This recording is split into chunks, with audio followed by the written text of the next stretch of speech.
Hello everybody, today I will introduce a database system about library, and it is easy for everyone to understand it, even though you are not familiar with it.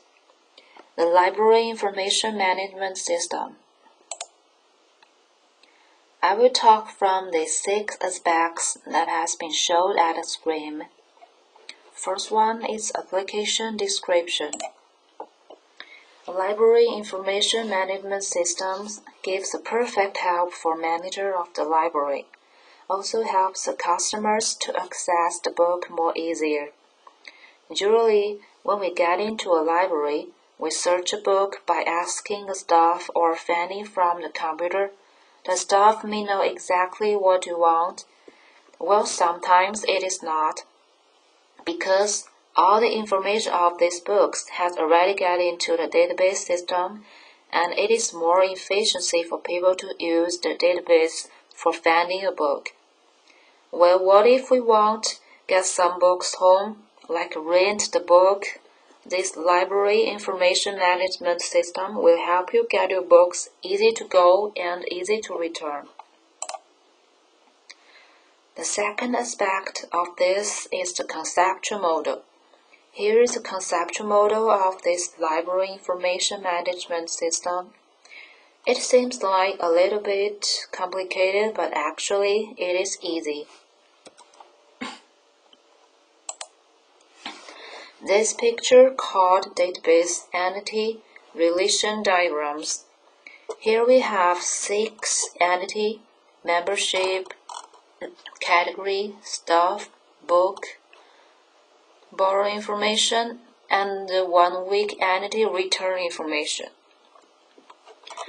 Entity is an object in the real world with an independent existence. Each entity can have some attributes. For example, the membership entity can have these attributes: phone, email, address, first name, last name, sex, MID. Here I want to point out a special attribute. The derived attributes, the circle line with the dashed line. The derived attribute is an attribute whose value can be derived or computed from other attribute. And each entity has a key attributes. The underlying one, MID, from the membership entity, called the primary key. A primary key cannot be none, it must be valued, and it is a unique item to identify the values in this table. And the double line of this entity called weak entity, the return information entity. A weak entity can be identified uniquely only by considering the primary key of another entity. Also in this picture, we can see some other items like borrow, belongs to, management, has, related to, and these items stands for the relationship between 2 or more entities, and it represents interaction between 2 or more entities. And one more special items related to relation calls identifying relationship.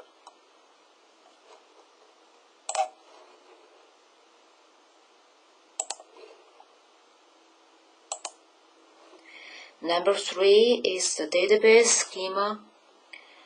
Initial database schema describes the physical storage structure of the database.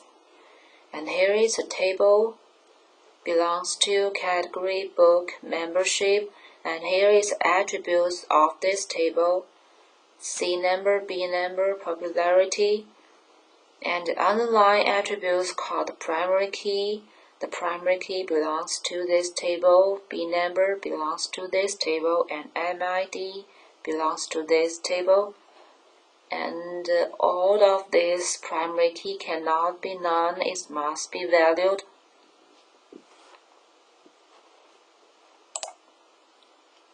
And here is a final database schema. It transfers this initial database schema into a picture, and it is more clearly for people to identify and know what attributes inside and belongs to this table.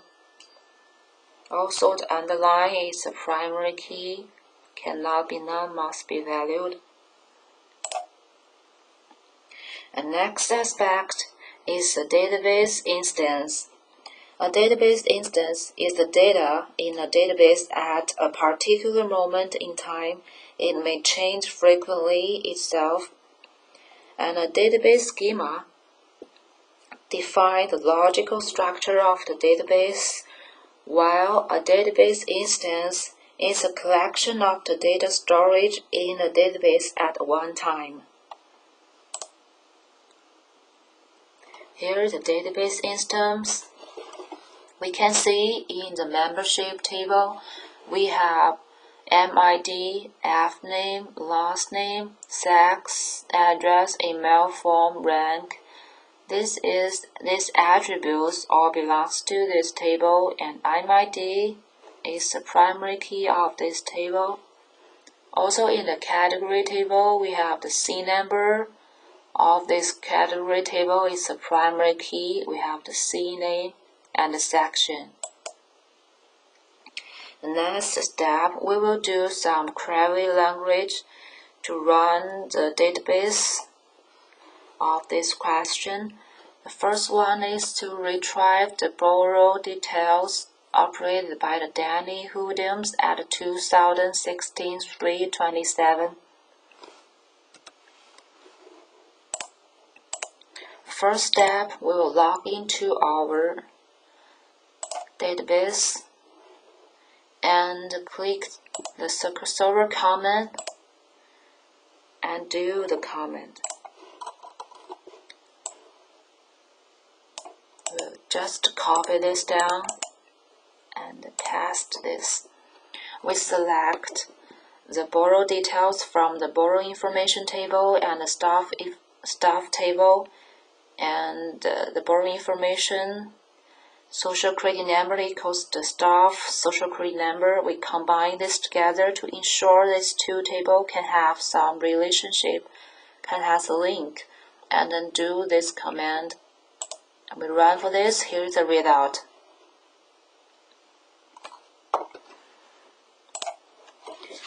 The next question is to retrieve the most popular book in each category.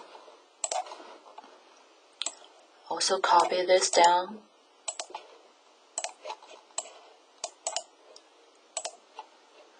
We select the C name, the book number, and the book name from the book table, belongs to table, category table, and we do this command to make sure these two tables can make a link, can combine together, and to make sure the result.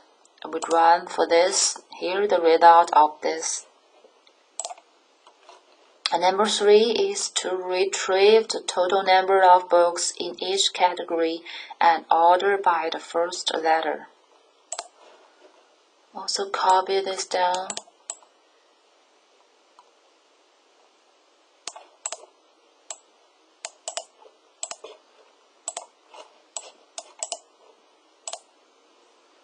And we select the C name, count number, book number from the category table, book table, belongs to table. And we also combine this table together with the primary key, the C number belongs to category, and the C number belongs to table. We combine this together and run for this.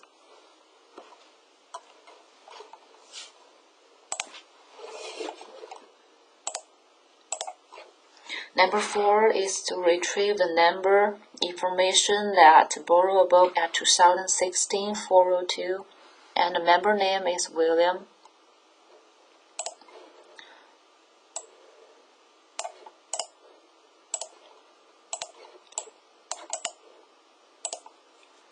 We select membership and MID, first name, last name, address, email, phone from the membership table and the borrow information table, because we want the first name called William, who borrowed the book at 2016-402, and we run this. Here is the result of this. So we got William's information, his last name, address, email, and phone number. And the rest of this query language also can run in the database smoothly and successfully. It also can run in the database.